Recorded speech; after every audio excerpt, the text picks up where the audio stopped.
All right, so you're in prison. This is your night shift dorm correctional officer. She says she wants to chat with you in the laundry room. What are you gonna do?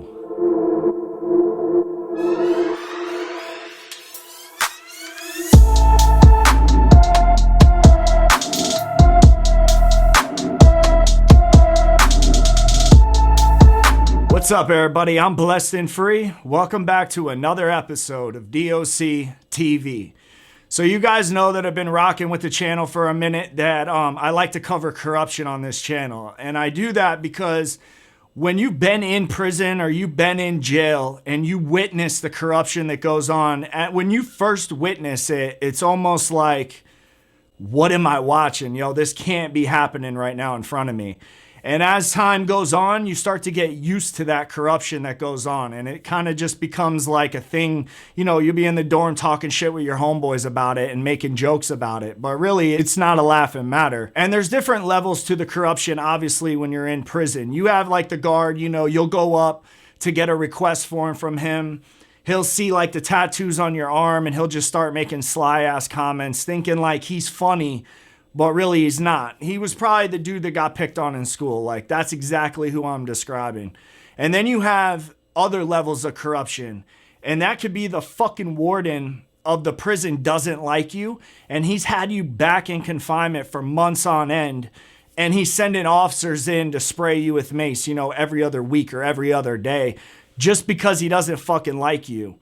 And that's the difference of the corruption that I'm talking about. And then you have other types of corruption, but it doesn't just happen in the United States. It happens all over the world. Let's take Australia for an example. And when we do, we find a female prison guard, and this is her story. In today's episode, we're going to be speaking on Melissa Goodwin.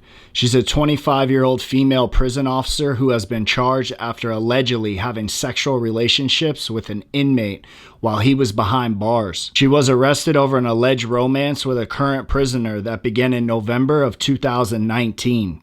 Goodwin had already been suspended by corrective services over another relationship in April of 2020. She had several sexual encounters with an inmate. Police allege that on 5 occasions she had sexual encounters with an inmate at Sydney's Metropolitan Remand and Reception Center in Silverwater. She also allegedly smuggled in tobacco, cigarette lighters, and chewing gum to the prisoner. She was taken to the police station and charged with public office misconduct and engaging a relationship with an inmate, causing a safety risk. But let's rewind a minute earlier to 2020 when Goodwin posed happily alongside 2 fellow prison officers on the front cover of the March-April edition of the Corrective Services NSW magazine. From sources unknown, the prison received information that there was an alleged inappropriate relationship between a female officer and a male inmate. The prison confirmed there has allegedly been correspondence between this female officer and the inmate, and as a result, she was taken to the police station and charged. The allegations that there were 5 separate sexual incidents. Also, there was an allegation of contraband being brought into the prison. Melissa Goodwin's boyfriend, Caleb Valeri. Goodwin's understood to be dating Caleb Valeri, an up-and-coming rapper and former prisoner. Melissa even appeared in one of his rap music videos, and Valeri regularly posts photos to social media of his time behind bars and claims to have filmed the video clip for his first song while in prison. Miss Goodwin was arrested on Monday and taken to the Campbelltown police station for questioning. By no means were they trying to hide their relationship, but the romance didn't last long. Melissa and Caleb's love affair apparently ended in tears, with the rapper accused of punching her and threatening to stomp on her head.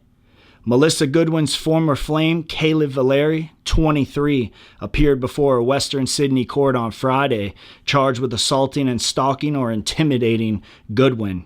And you can see on her Instagram she couldn't stop posting on social media, describing him as my world, my king. Shit, maybe now she'll think twice about hooking up with inmates. The police prosecutor, Brian Johnson, said Goodwin was crying. Her hands were shaking profusely when officers attended her home in Ingleburn on August 31st. Officers noted there was a large red mark on her left cheek, and detailed in a report by the 7 News alleged that Goodwin had confronted Valeri about cheating on her. That alleged him to say, "That was 10 months ago. After he punched Melissa Goodwin in the face, she claimed to police he said, "I'm going to shoot up your house. I'm going to stomp on yours and your mom's head." Valeri appeared before court by video link. He entered not guilty pleas. His attorney told Valeri he had made extensive attempts to seek mental health treatment. This is an ongoing case. I'll update as soon as I hear something. So this was definitely a crazy case. It's still ongoing, and like I said, I'll give you guys updates when I find something out.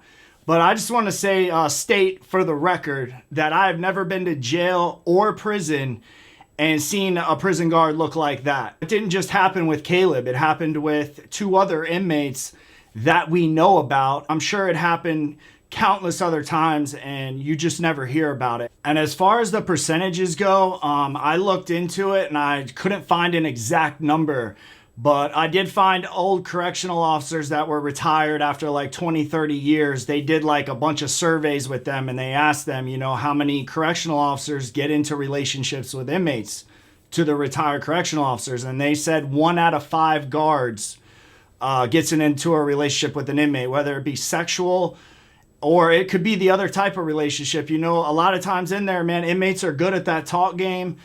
They're good at manipulating, and they use the correctional officers to have them bring them in shit, and they flirt with them and, you know, do little shit. But there's some that get into relationships with correctional officers, and when they get out, they end up getting married and settling down and having a family. But I would say out of my whole time, I would say the number's more than 1 out of 5. I'd say it's like probably 2 or 3 out of 5. It happens a lot. And to the general public, when you tell them like, hey, this shit's going on in there, like a lot of it's crazy stories. So the average person that's never been in the system or to prison aren't going to believe what you're saying. I know before I went to prison, you know, my homeboy had already went to prison for a little while, and when we were in jail, I was asking him, you know, what's it like, and da-da-da-da-da. So he's telling me about this relationship he got in with the lady up there that was teaching a class. And he's telling me all the shit they did and what she brought in and you know, the whole, how it all went down. And I'm thinking in my head, like, bro, this dude is making all this shit up. Like, there ain't no way this is true. He ain't pulling no correctional officer. That was the thought process. And then I finally go to prison and I realize, like, bro, like he was telling the truth, because this shit's going on.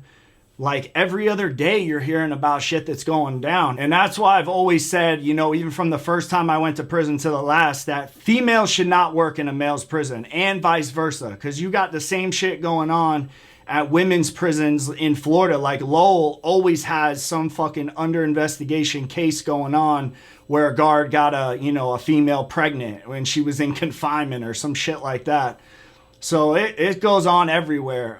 You know, it happened in fucking Australia. Like, who would have thought, right? But I'm going to keep covering cases like this. Like I said, it's why I do what I do. And, you know, people need to hear about it. Even the people that don't know anything about it. You know, the more people that hear about it, the more likely we are to get a change. And we definitely need change in the system. But hey, if you're new and you're tuning in for the first time, man, do me a solid. Hit that subscribe button. And if you've enjoyed this episode, give this video a thumbs up. And with that, it's DOC TV, and I'm out.